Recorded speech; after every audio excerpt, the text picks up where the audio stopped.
મારું નામ ધીમજીયાણી શ્રેયા છે. 99.99 PR આવ્યા છે અને 687 માર્ક સાથે 4 વિષયમાં 100માંથી 100 છે.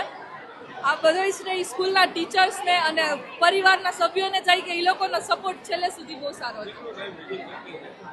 અમે લોકો સવારે 7 થી સાંજના 7 વાગ્યા સુધી સ્કૂલે રહીને ટીચર્સના ગાઈડન્સ નીચે જ રીડિંગ કર્યું છે.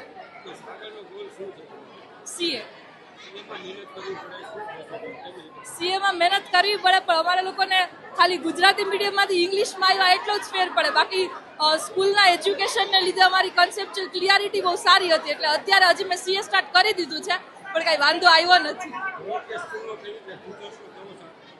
ટીચર્સનો સપોર્ટ બોર્ડની છેલ્લી મિનિટ સુધી હતા. અમે જ્યાં લગી પેપર દેવા ન જાય ત્યાં સુધી ટીચર્સ અમારી હારે હતા કે તમને કાંઈ ડાઉટ છે, ક્વેરી છે, અને મોરલી સપોર્ટ કરવા માટે એ લોકો બોર્ડના સેન્ટર ઉપર અમારી હારે જ હતા. એટલે બધાનો સપોર્ટ બહુ સારી રીતે રહ્યો છે.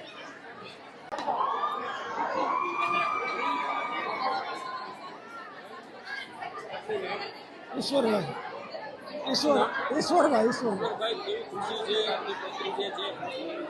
बहुत खुशी है.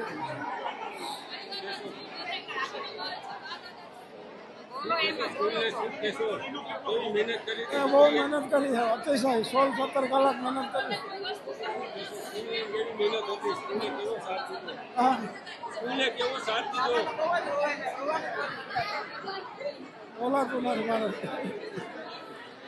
હું કૃષ્ણકાંત ધોળકિયા સ્કૂલ રાજકોટથી બોલી રહ્યો છું. આજનું અમારું આ પરિણામ રેકર્ડ બ્રેક પરિણામ છે. અમે જ અમારો રેકર્ડ 2024માં સ્થાપિત કર્યો હતો.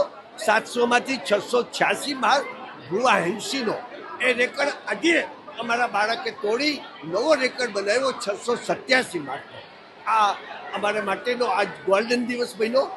આ પરિણામો દર વર્ષોમાં અમને પ્રાપ્ત થાય છે. એટલે જ બધા એમ કહે છે કે ધોળકિયા સ્કૂલ એટલે પરિણામોનો ધુરંધર.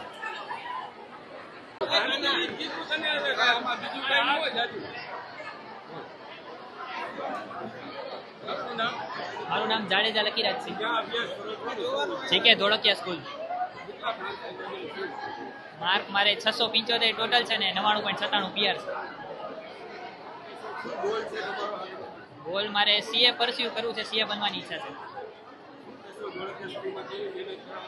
ધોળકિયા સ્કૂલના મહેનતના કારણે જ અમારે ધોળકિયા સ્કૂલની મહેનતના કારણે જ આ પરિણામ આવ્યું છે. કારણ કે અહીંયા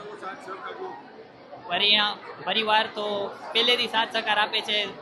ભેગું આમ ટૂંકમાં એના વગર આમ ટૂંકમાં મહેનત નહોતા કરી શકતા. રીડમાં તો મારે મોટા ભાગે તો સ્કૂલમાં જ રીડિંગ હતું. આમ ટૂંકમાં પહેલેથી સ્કૂલ આખું દી બોલાવતા ને રીડિંગ સ્કૂલમાં જ કરી લેતા. અમે ઘરે એવું બધું કરવાની જરૂર ન પડે.